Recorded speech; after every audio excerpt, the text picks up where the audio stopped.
Have you ever wondered what happens to us after we die? For centuries, people have grappled with the concept of reincarnation, the idea that our souls can be reborn into new bodies after death. While some dismiss this notion as mere superstition or wishful thinking, there are countless cases of young children who claim to remember their past lives with startling accuracy and detail. These children, some barely old enough to speak, have recounted memories of previous families, homes, and even their own deaths. They've provided names, dates, and locations that have been verified through historical records and surviving relatives. Some have even borne physical marks or birthmarks that match the injuries or scars of their alleged past selves. Many of these cases have defied conventional explanations. The children's memories are too specific and accurate to be dismissed as mere coincidence or the result of coaching by parents or other adults. In today's video, we'll be exploring one such case, a dramatization based loosely on a traumatic real-life incident, and the account of a young boy. I know the day will be etched into my memory like a scar forever. It was a routine trip to the supermarket, just like any other. Tommy, my 5-year-old son, was excited to help me with the shopping, eagerly running down the aisles to retrieve items from our list. "Tommy, can you go get a box of Fruit Loops from aisle 3? I asked him, watching as he nodded enthusiastically and dashed off. He returned moments later, proudly placing the colorful box in our cart. We continued this pattern, with Tommy on his missions fetching bread from aisle 5 and canned vegetables from aisle 7. As we navigated the bustling store, Tommy suddenly froze, his eyes wide with terror. I followed his gaze and saw an elderly couple browsing the shelves further down the aisle.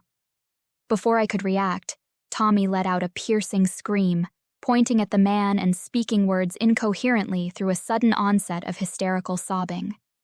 The man was as skinny as a rake, but tall and upright, and wore a red plaid shirt. The woman looked disgusted at Tommy's behavior, but the man looked embarrassed. I tried to calm him down, but he was hysterical, tears streaming down his face as he clung to me desperately. The old man pulled at his wife's arm and turned to move on, but she stared defiantly at us, shaking her head at Tommy's outburst. I apologized and took Tommy by the hand before quickly steering our cart towards the checkout lane. She said something behind me, but the only word I made out clearly was brat. Tommy was so distraught and inconsolable, I ended up leaving our shopping and taking him out of the store. Once we were safely in the car, Tommy hunkered down on the floor in the fetal position and wouldn't be coaxed into his seat for over half an hour. When he'd finally calmed down enough, I managed to get him in his seat with his belt on. Before we left, I turned to Tommy, who was still shaking and sniffling in the back seat. "Sweetie, what happened back there? Why did you scream at that man?" I asked gently, trying to make sense of the bizarre situation. Tommy looked at me with haunted eyes, his voice trembling as he spoke.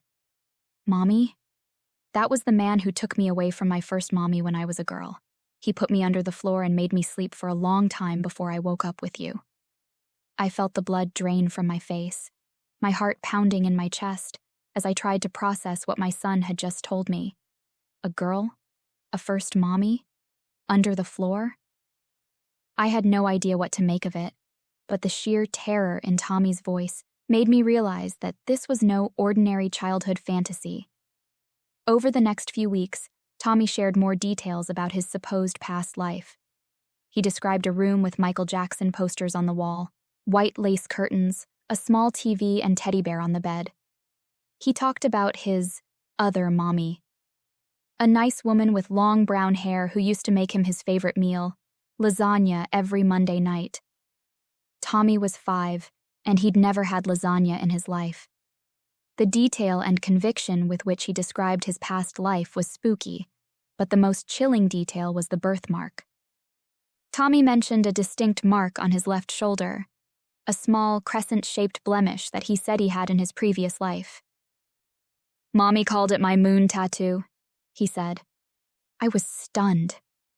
How would a kid of 5 even make up something like that? As far as I knew, he'd never even met anyone with a birthmark.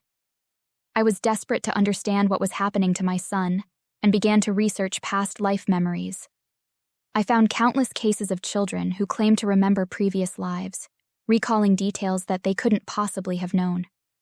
The more I read, the more convinced I became that Tommy was telling the truth. Once I was convinced, I started looking for her, the girl Tommy said he'd been before.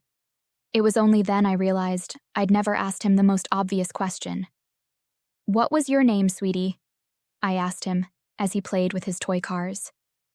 "When you were a girl, before you came to live with me, do you remember your name?"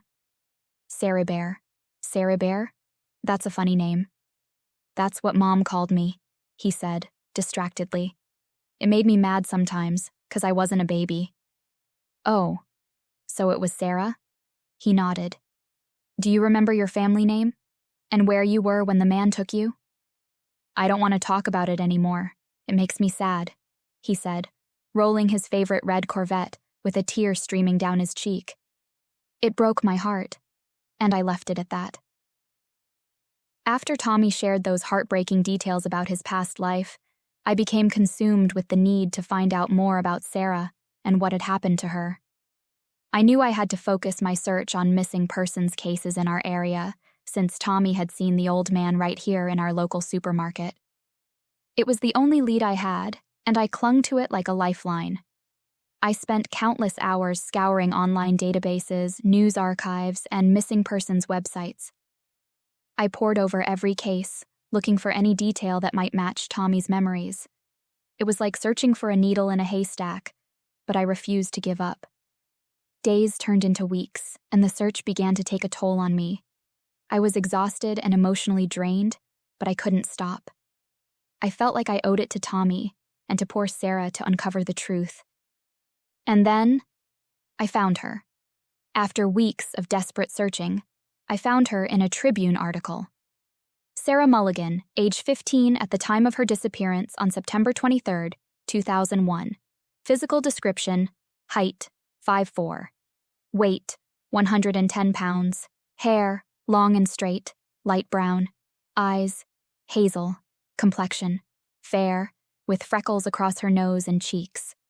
Distinguishing mark: crescent-shaped birthmark on her left shoulder, approximately 1 inch in diameter. The mention of the distinctive birthmark convinced me beyond a doubt. Her picture brought a tear to my eye. There she was, young and innocent with her whole life ahead of her. Did she and Tommy share a soul, or was there some other explanation? I didn't know then, and even now, I still don't. But it doesn't matter what the connection is. Once I had her full name, I was able to find articles with more detail. Sarah was last seen at her family residence on Maple Street at approximately 4:30 p.m. on the day of her disappearance. Apparently, she'd had a heated argument with her mother before storming out of the house on foot. Sarah's mother reported her missing to the police at 9 p.m. that evening, after she failed to return home and could not be reached on her cell phone. An extensive search was conducted in the surrounding area, including local parks, businesses, and transit stations, but no trace of Sarah was found. I discovered that the police investigation had been extensive, but ultimately fruitless. They'd followed up on every lead, interviewed dozens of people, but no one seemed to know what had happened to Sarah. It was as if she'd vanished into thin air. The case remained open for years, but as time passed, the leads dried up, and the police had to move on to other cases. Sarah's family never gave up hope, but after a decade with no new information, the case was finally closed. It broke my heart to think of the pain they must have endured, never knowing what had happened to their beloved daughter. I gathered all the information I could find on Sarah's case and brought it to the police, along with Tommy's revelations. I thought that maybe, with this new evidence, they could reopen the investigation and finally bring closure to Sarah's family. But my hopes were quickly dashed. The detective I spoke with was sympathetic but firm. He explained that even if Tommy's memories were true, and I got the distinct impression he was extremely skeptical, there was zero chance the DA would reopen the investigation on the basis of a boy's, possibly fantastical, testimony. I was devastated.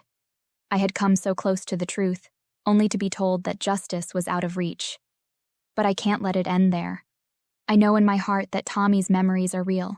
So, I have decided I'm going to stake out that supermarket every day until I see that old man again. I need to know more. I need to find out his name and where he lives. Everything I can, until I have so much evidence that the police can't ignore me. I don't know where this path will lead me, but I know I can't turn back now. Not until I've uncovered the truth. If you'd like to hear more of this story, please let us know in the comments. We'd also love to hear of your opinions or experiences of reincarnation. For more creepy stories like this, please subscribe and hit the bell icon to be notified.